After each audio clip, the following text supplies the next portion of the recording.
I'm Ryan O'Dowd, and you're listening to Ryan's Audiobooks playlist on the Issues Magazine channel on YouTube. This is section 1-3, and we're continuing reading the Psychick Bible, the apocryphal scriptures of Genesis P-Orridge, and the third mind of the Temple of Psychic Youth. For today's reading, I'll be reading two short sections leading up to the Great Book.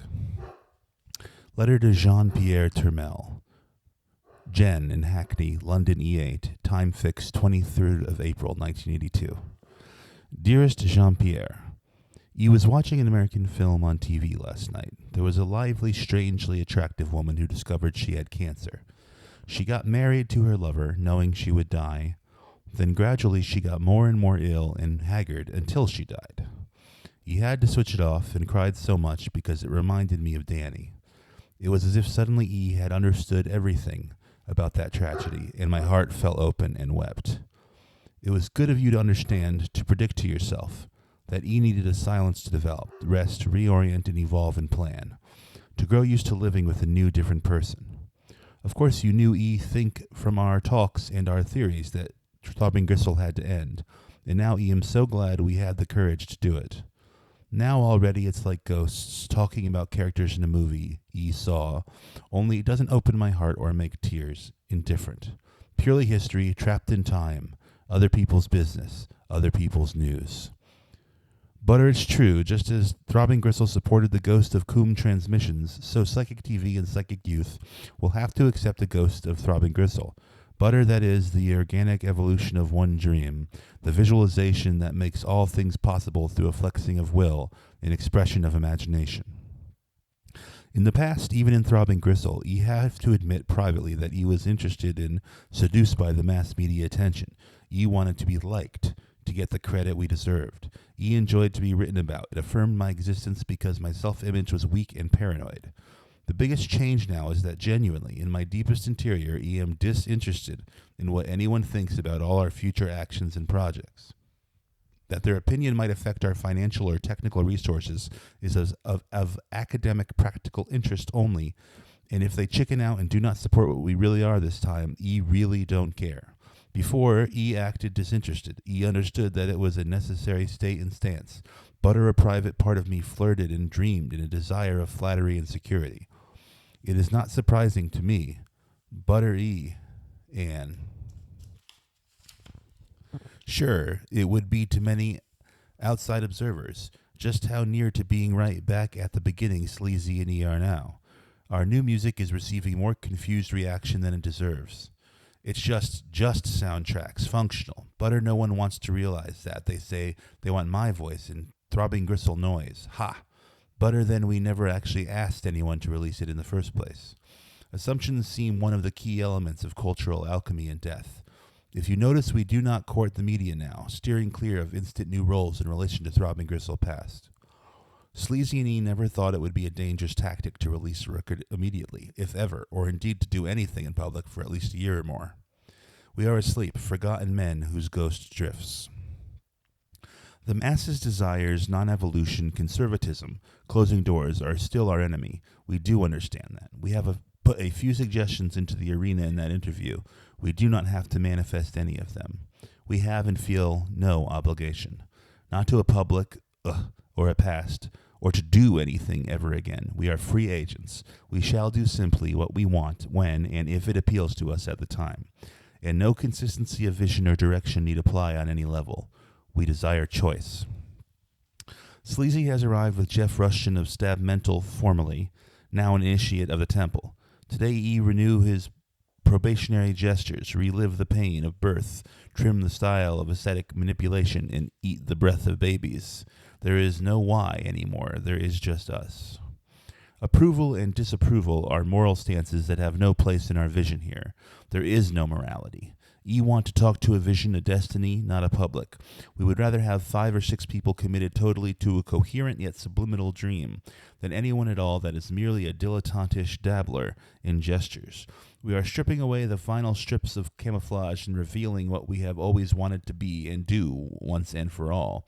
And don't give a fuck what anyone thinks about any response or opinion or blocking action. We will do exactly what we want all the time and concentrate totally upon realization of any and all our fantasies and desires, even if we get attacked, persecuted, or destroyed. There is nothing else we can do anymore. To be ignored or reviled does not matter. We shall be simply what we desire and no more. And anything that appears in opposition is merely a ministration, a service in the path of focused imagination and will. Your theories about a new elite human being we approve and understand. The mass is to be manipulated only to our ends if necessary, but are primarily to be, most simply, ignored and deflected. Your interest in evidence and deception is interesting. You know, in a way, deception works like transparency. We now declare the exact truth of what we are doing, at least we are honest. Yet the actual effect is a deception because no one is listening to what we say, because they analyze from assumption based upon past assumptions. In fact, they never listen to us at all. So they deceive, deception. It is psychic youth that makes us reach conclusions in time with each other. Your analysis is so clear. Our emphasis from now on is as a philosophical occult movement, a church without orthodoxy or dogma, an elite organization dedicated to competence of individual choice and options, discipline of the self, involvement to whatever degree a person wishes, as little or as much, where what you give equals what you get, where no is as good as answer as yes, where thought is stimulated, so that response is always a mystery. No guaranteed response. I'm going to reread that because that's, I think, very key and important. Discipline of the self, involvement to whatever degree a person wishes, as little or as much, where what you give equals what you get, where no is as good as an answer as yes, where thought is stimulated so that response is always a mystery. Very good. No guaranteed response expected or requested. A truly non-dogmatic, irreligious church. Psychic youth, the end in itself. The temple, a symbol by its very existence. Its work as an agency and provocateur of ideas and imagination expansion. Visualization, concentration make things happen. Events are created by dreaming. So we will encourage self-power. Our aim is to become redundant eventually to each person involved, to constantly trigger and abandon, to become obsolete as we succeed. As a person realizes what we mean, they don't need us anymore.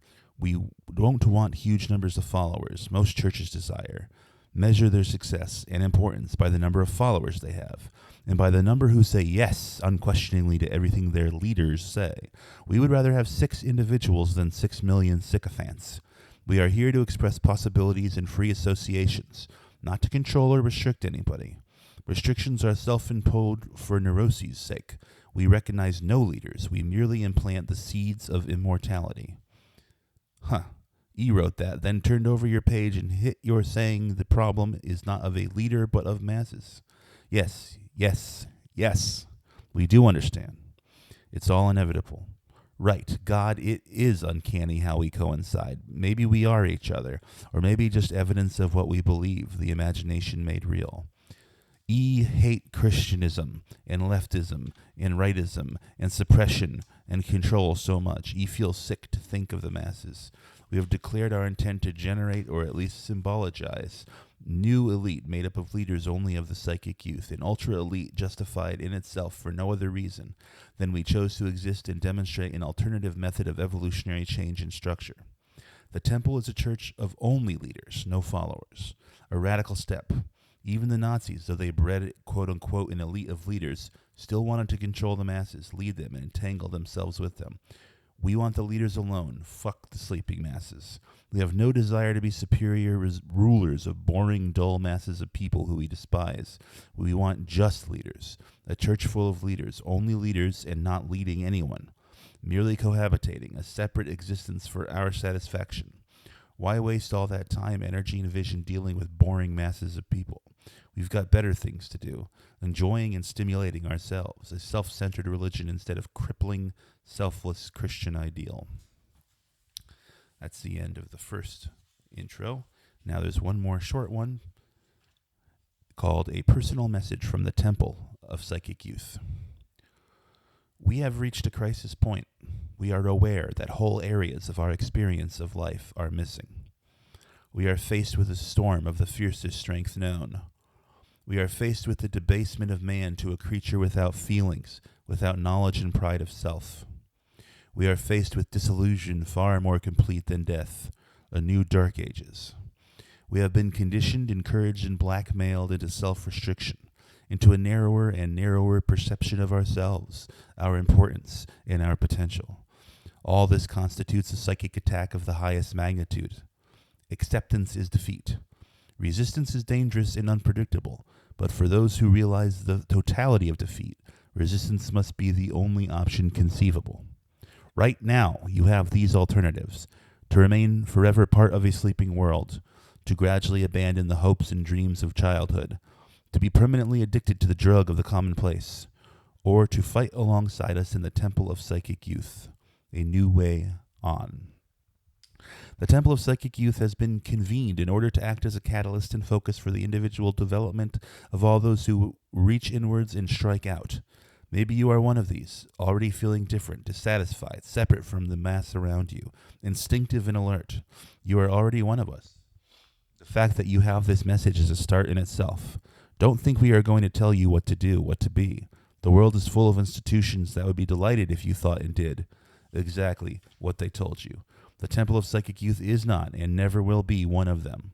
We offer no dogmas and no promises of comfort or easy answers. You are going to have to find out yourself. We offer only the method of survival as a true being. We give you back to yourself. We support your individuality, in which the spirit and will, united, burn with passion and pride. Our function is to direct and support. Work that is needlessly repeated is simply wasteful. Accordingly, we will be making public books, manuscripts, and other recordings of our progress in various formats, video and audio. These do not contain meaningless dogma, but are examples of our interests and beliefs in action. They are made not as entertainment, but as experience, not the mundane experience of day-to-day routine, but of the spirit and will triumphant. Thus concludes today's reading, 1-3 of the Psychic Bible. Tomorrow we start on Book 1, the Gray Book.